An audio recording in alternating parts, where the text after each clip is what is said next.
911, what's the address to your emergency? I need help. I'm on the lake. I'm sorry, I can't understand you. What's the address? I'm on the lake, but I don't know where. My husband he had a stroke and he fell over. Are you out in a boat? Yeah.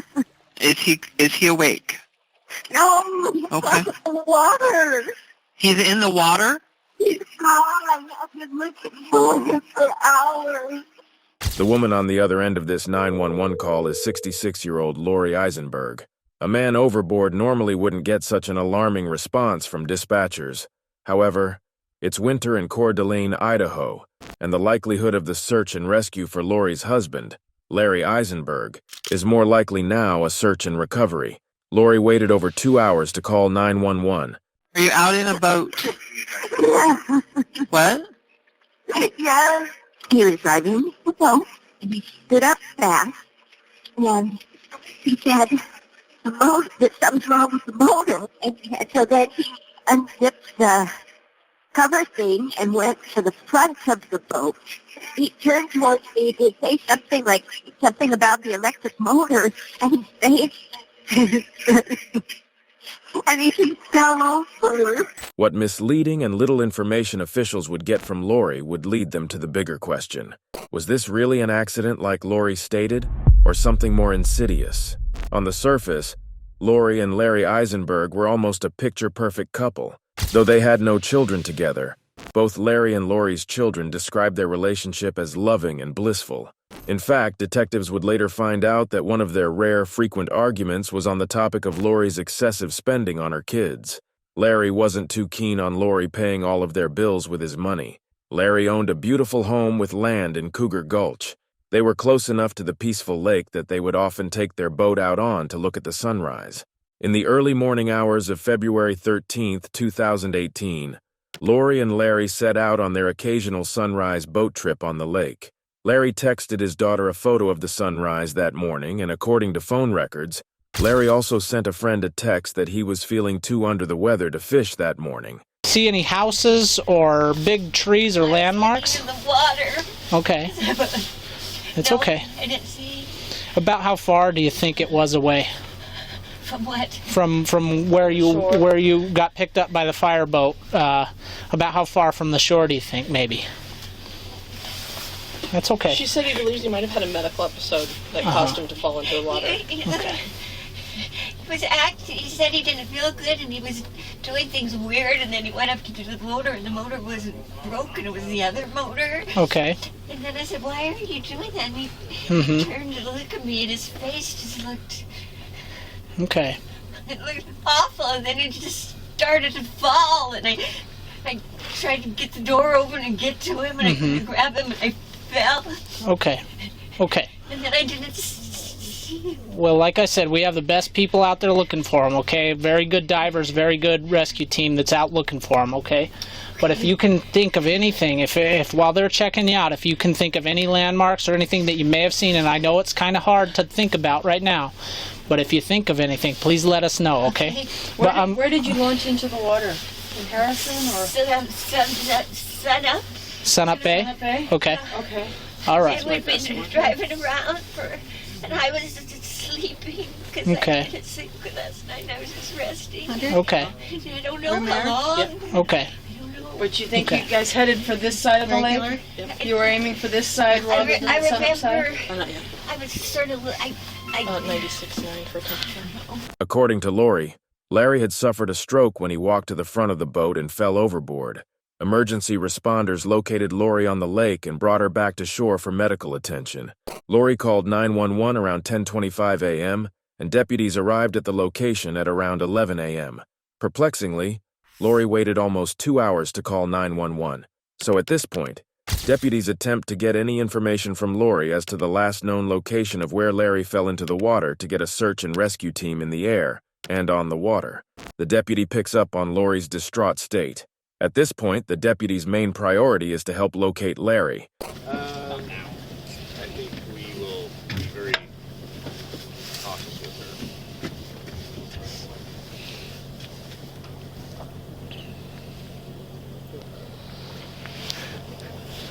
her. This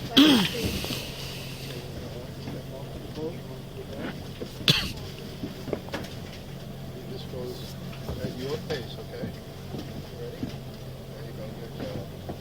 Okay, now we'll...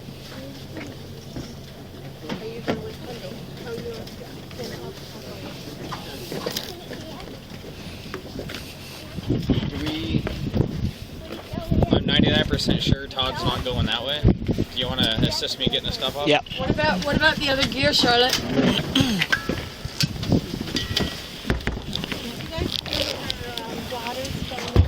Yeah, we'll get all that in just a second.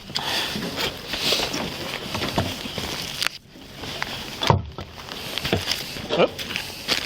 Do you want to just take a picture of it? Because there's some other stuff about what she said about him if you want it.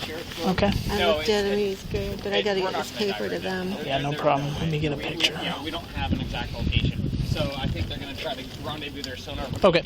Okay. Got it. Yep. Should be able to see it. Run sonar that way. Just go ahead and set that straight down.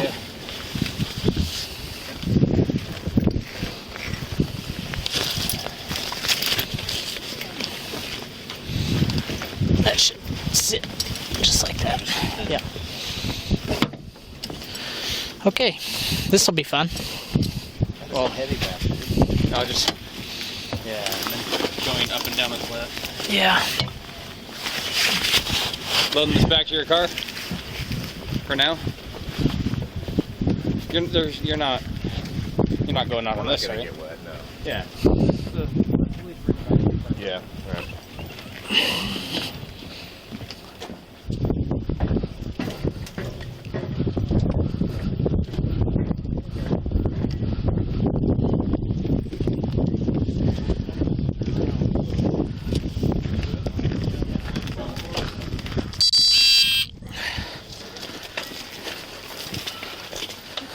Lori isn't able to pinpoint exactly where Larry was last seen, so instead of divers getting in the water, rescuers opt to do a sonar search instead.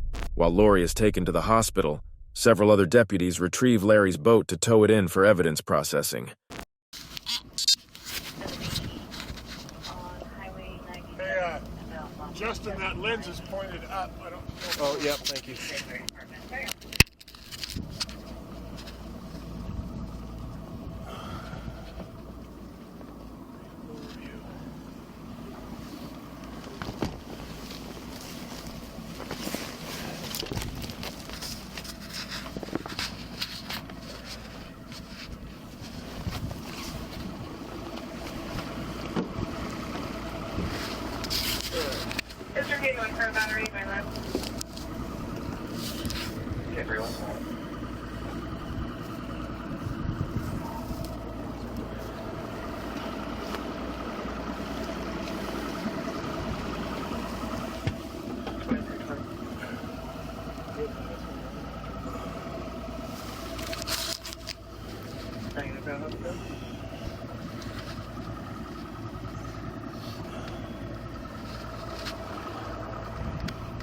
I'm not gonna go down in.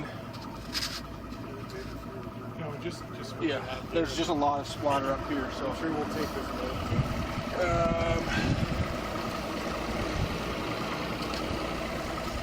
I can't. Yeah.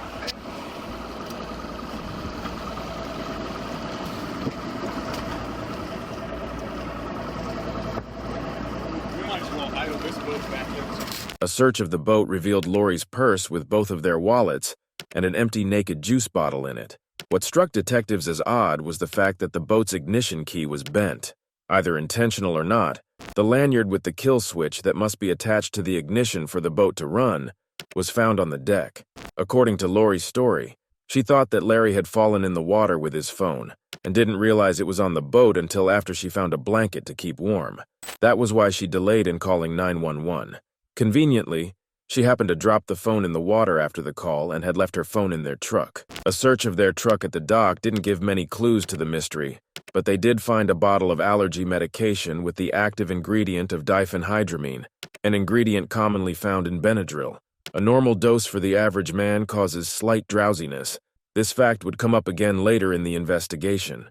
The search area for Larry was far too vast for the team to effectively find Larry. An investigator visits Lori at the hospital to explain the next steps and try to see if she can give more clear answers on where Larry was. But we can't search an area like that because of the depth. As divers, we can't go that deep for more than about 6 minutes at a time. And so we can't search a big area in 6 minutes. So we have a sonar team.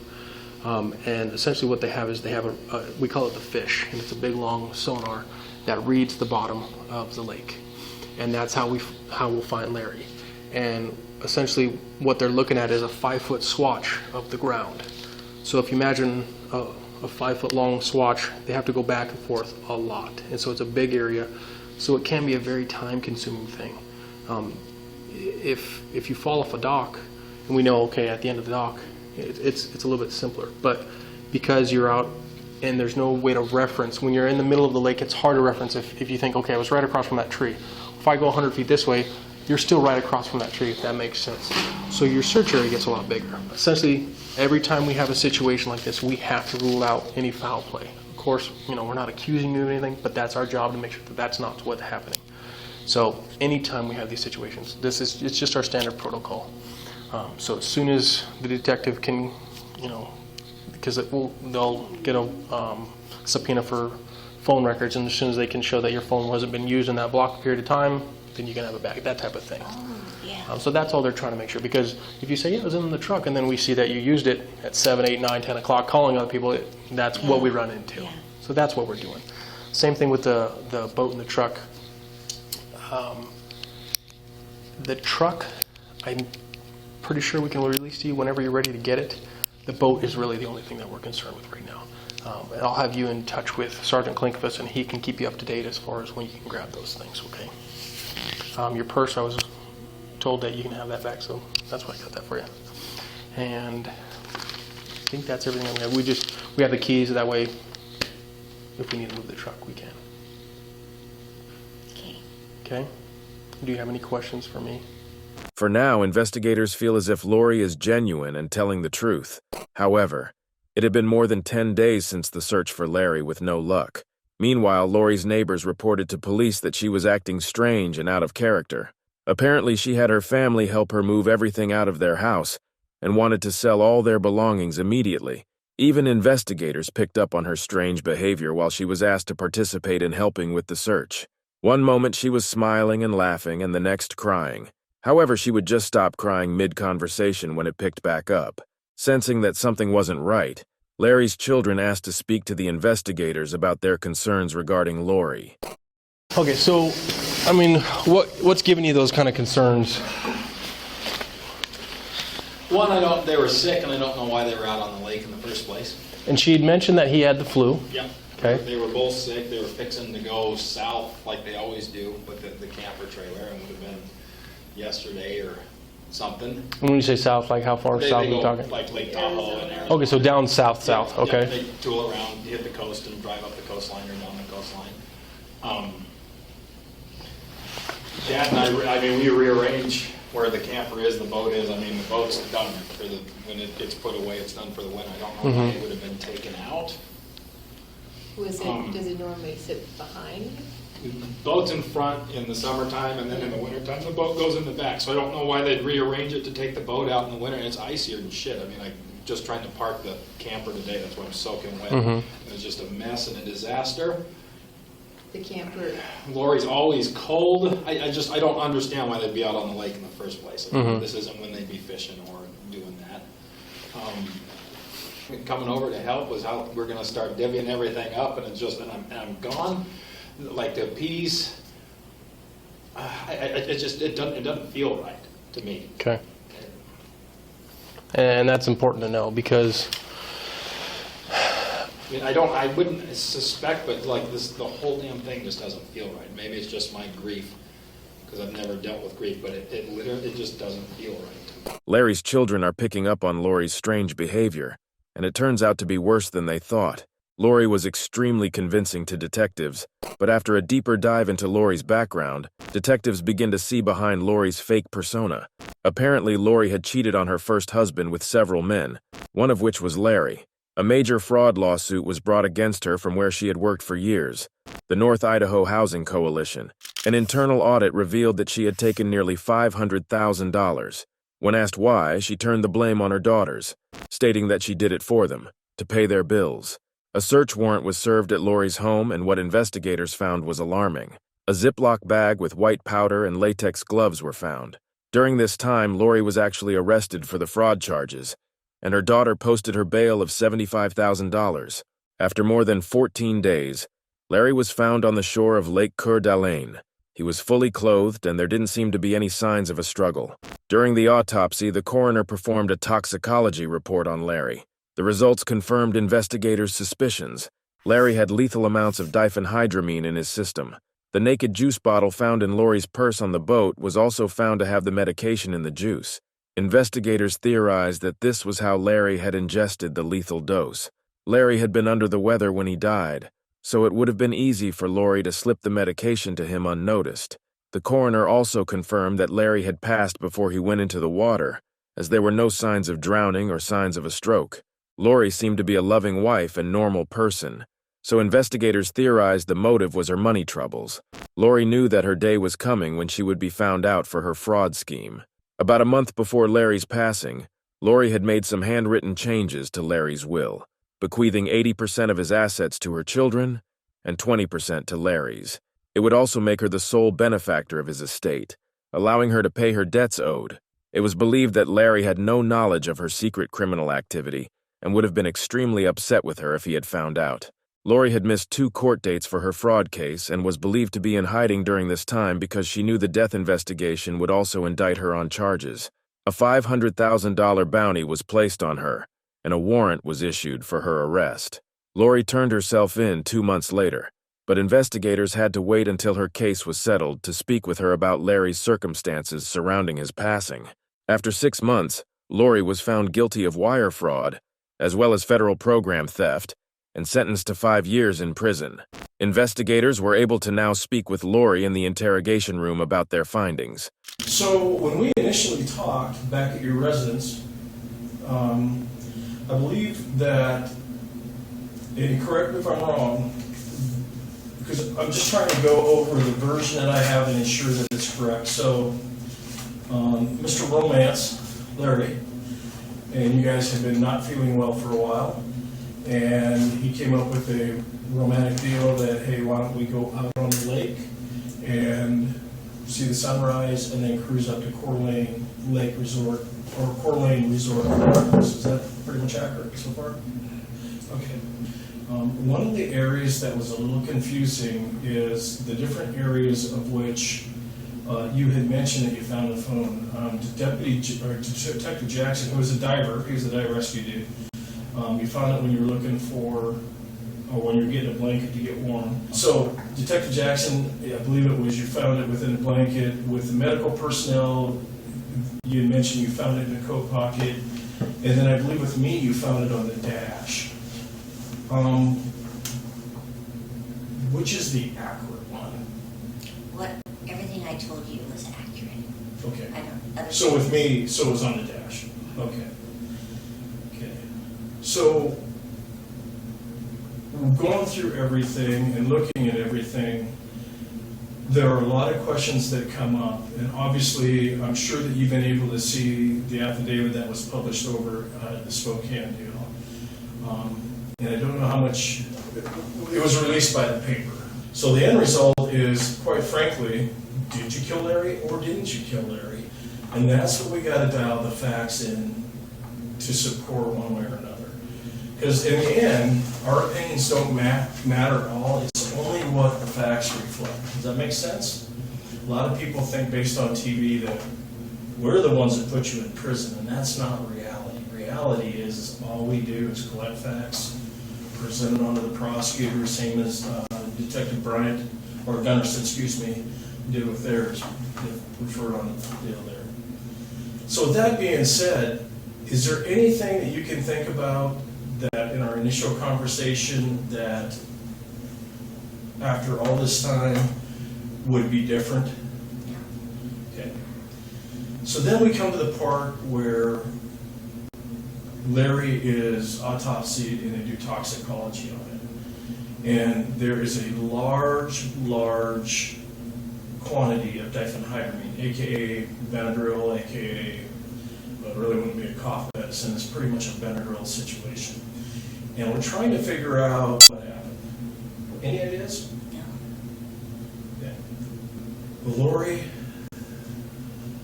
there's a lot of things within your phone records, there's a lot of things within your Facebook records that will lead one to believe that it's something other than what it is.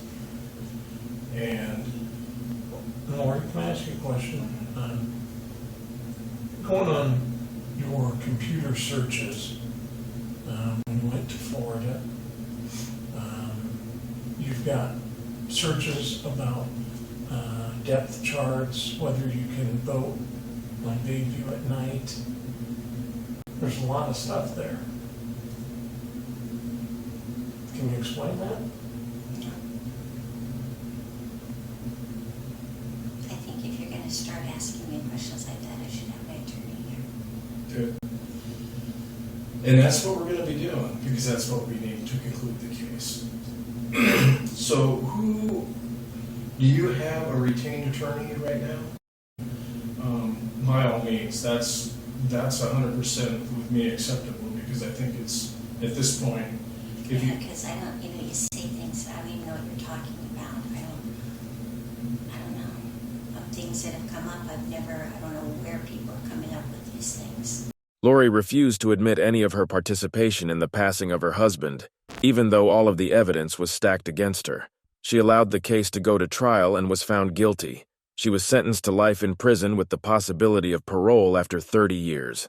Larry was extremely loved by all those who knew him. He had no idea that the person he loved would scheme in such a terrible way just to get his money.